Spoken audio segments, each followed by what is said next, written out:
avait vu juste. Quand il racontait l'histoire des hommes au premier temps du monde, quand ils n'étaient pas encore séparés de Dieu, les hommes ignoraient les frontières entre les peuples et les barrières entre les champs. Ils ignoraient les navires et les mers étrangères qui déchirent le traces des marins conduits par leurs rêves. Il n'y avait alors ni ville fortifiée, ni rempart crénelé de tours. Il n'y avait ni violence, ni soldats, ni épée, ni boulet, ni machine de siège. Sénèque avait vu juste. La terre était libre et sans maître. On n'avait pas encore asservi au labeur. Elle ne gémissait pas sous le joug des bœufs. La terre était féconde et nourrissait les hommes qui ne lui demandaient rien. La nature était généreuse. La forêt offrait ses richesses et les grottes servaient de maison. Mais un jour, les hommes ont rompu le pacte sacré qui les liait à l'univers. Ils ont voulu être propriétaires. La rage et le désir leur ont brûlé l'esprit. Ils ont eu soif de pouvoir, soif de sang humain. Le faible devint une proie pour le fort et la force de droit. On inventa alors la guerre.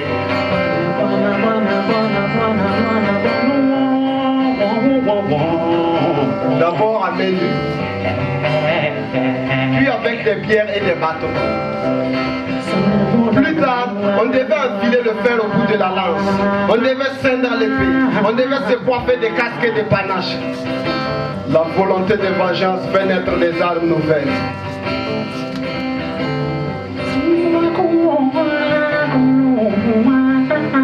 Le meurtre progressait.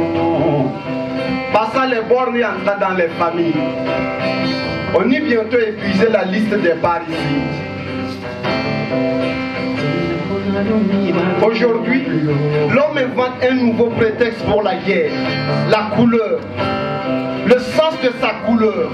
Le sens de sa race. De la race de l'autre. La considération de la peinture de la peau d'autrui. Mais là où nous prenons l'histoire, les projecteurs n'ont pas encore trahi le secret de l'espace. Ce soir, comme tout fascine, ce monde lourd, que ferons-nous dans ces ravines, creusées par l'amertume de la vie? Ayons le bon mot, les troupes esclaves de l'envie. Un très bon mot. Une scène sombre, dans sa robe fumée noire, percée par le dieu des ombres sur une planète en miroir. Les deux entités sculptées avec les molécules du vide transpirent à grosses gouttes de la larve limpide et la température monte entre maternité et cimetière. L'horloge ignore laquelle des deux est l'aînée sur terre. Tous les deux au volant du temps se laissent transporter comme un grain de poussière s'abandonnent aux ailes du vent et s'élancent en silence. Ça dure en silence.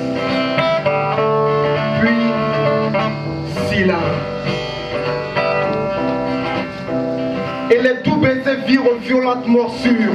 Salive et sang arrose la moisissure. Le sexe tel un glaive transperce. Et le cauchemar s'excite sous les caresses des rêves.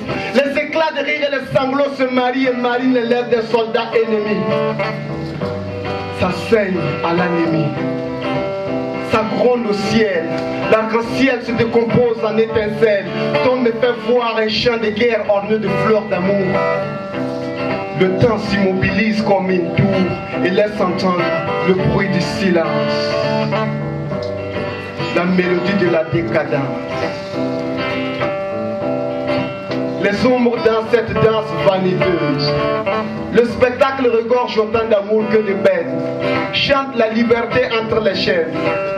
Ils s'aiment, ils s'écorcent, rient et pleurent de force. Les ombres se marient dans le temple des airs. Une nuit de noces aux douces pleurs et une boue de poussière semée dans les entrailles de la terre. Désormais, tout relève de l'au-delà, car toute cette histoire part de là.